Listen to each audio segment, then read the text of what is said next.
I found out that a group of unicorns is called The Blessing, which is ironic because this movie is anything but. Before I kind of rip it to shreds, I will give you the very few positive things I can say about it, which is I can think about 3 positive things I could say about this A24 new venture.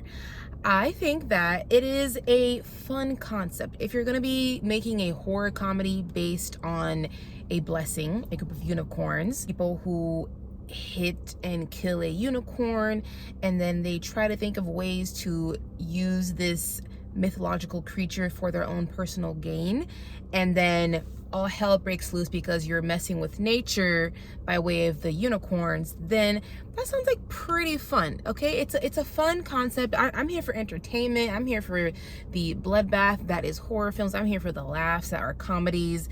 Fun concept. You got me in that way. I also think that this movie has a few heartfelt moments that I was into, especially in the 3rd act between Paul Rudd, who plays the single father, and Jenna Ortega. More on them later. As you can maybe tell, I wasn't a big fan of most of the cast in here though, besides Will Poulter. I think he is the one element in this movie where I feel like he's the one that's having the most fun with his role. He comes from this elite family and he plays kind of like the over-the-top rich douchebag, but it's to a point where it's entertaining enough where he's making it this mostly bland, boring movie a little bit more interesting for me. Now on to my negatives. I mentioned this is bland, and I am so mad and disappointed how a horror comedy unicorn movie was so bland and boring. This was such a missed opportunity, okay? But before I get into that, I want to talk about the fact that when you hit a mythological creature, you would think that you would have some sort of reaction. So I'm not spoiling anything. You see it in the trailer. Jenna Ortega and Paul Rudd, who plays her dad, they are on their way somewhere up this mountain. They are driving. He accidentally hits the unicorn. And then there's just barely a reaction. Like, this is a creature that you hear about in stories and movies and TV and whatever. But then you see it for real in real life. And there's just like, you could have sworn that they had hit maybe a deer. I mean, I feel like if people were to hit a deer in real life, they would have had more of a reaction than these people have. And I understand you could explain it away that like this is such an unbelievable moment that they may even just like disassociate and they can't really believe that what they're hitting is an actual non-existent creature. Fine, okay, whatever, fine, I get that, but it's a freaking unicorn.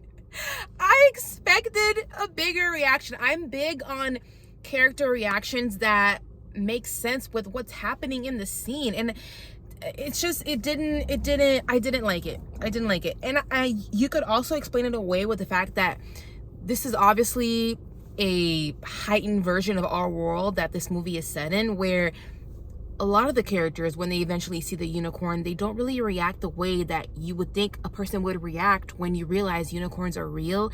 And I have a huge issue with that. I don't care that it's supposed to be heightened and people are disassociating and they're just thinking of their own gains of how they can capitalize on it.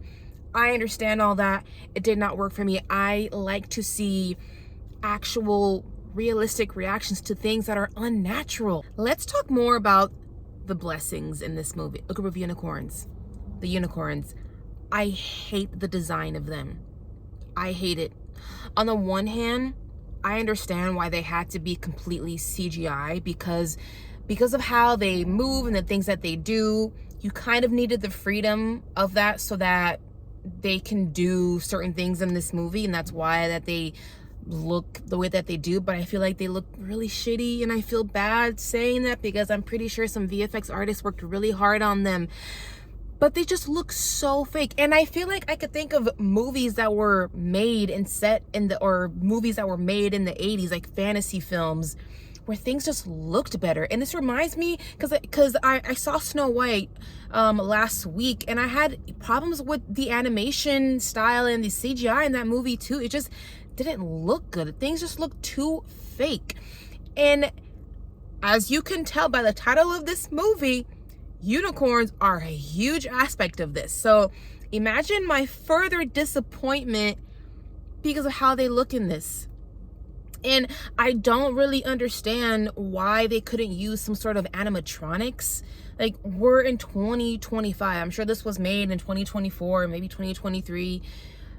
And then you come up with these CGI unicorns. They look so just obviously fake. And I had a hard time getting past that during the entire movie. And we're introduced to the unicorn pretty early on. So you can imagine my entire experience of this movie. I think it clocks in at about, like, it's almost 2 hours. So you could imagine, since we're introduced to it pretty early, most of my experience with this, I was not having a good time because I couldn't get past it.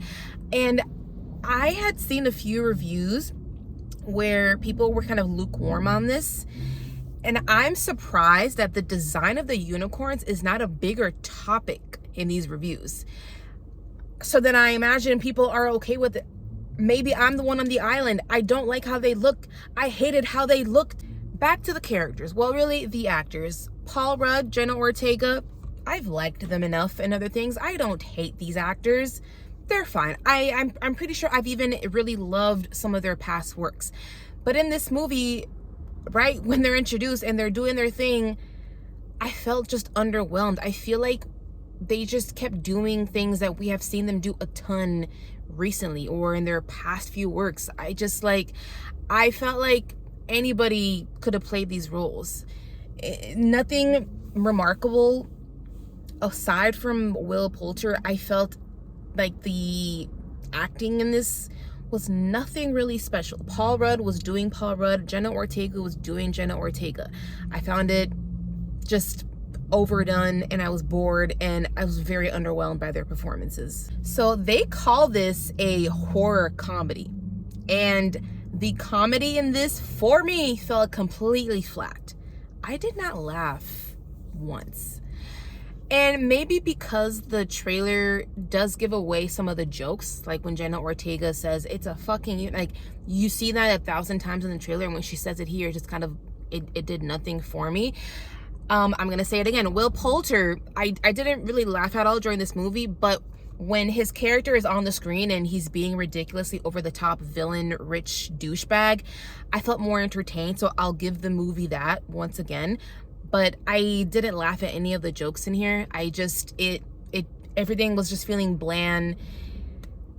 It felt sometimes where people were just kind of going through the motions of the script, and it just felt empty. So it's supposed to be a horror movie, and I think there was another missed opportunity of making this a bigger bloodbath.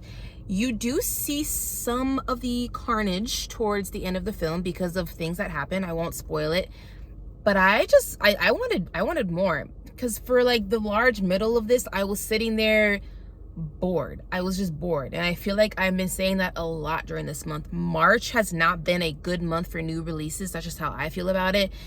And which is a bummer, because I feel like we started out strong for January and February, because you had great movies like Companion and Hard Eyes.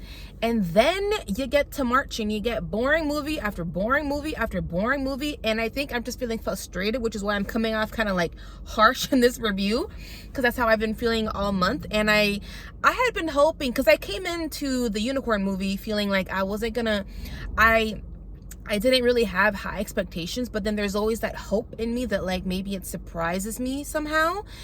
And then it let me down. So I think that's why I'm coming off even kind of extra harsh on this, because I'm just like fed up with this whole month of just blandness, and this movie did not help. And I, again, wonder, how do you mess up such a fun concept of this? Like, you're making a horror unicorn movie. Like, go there. They just, it's a complete misfire.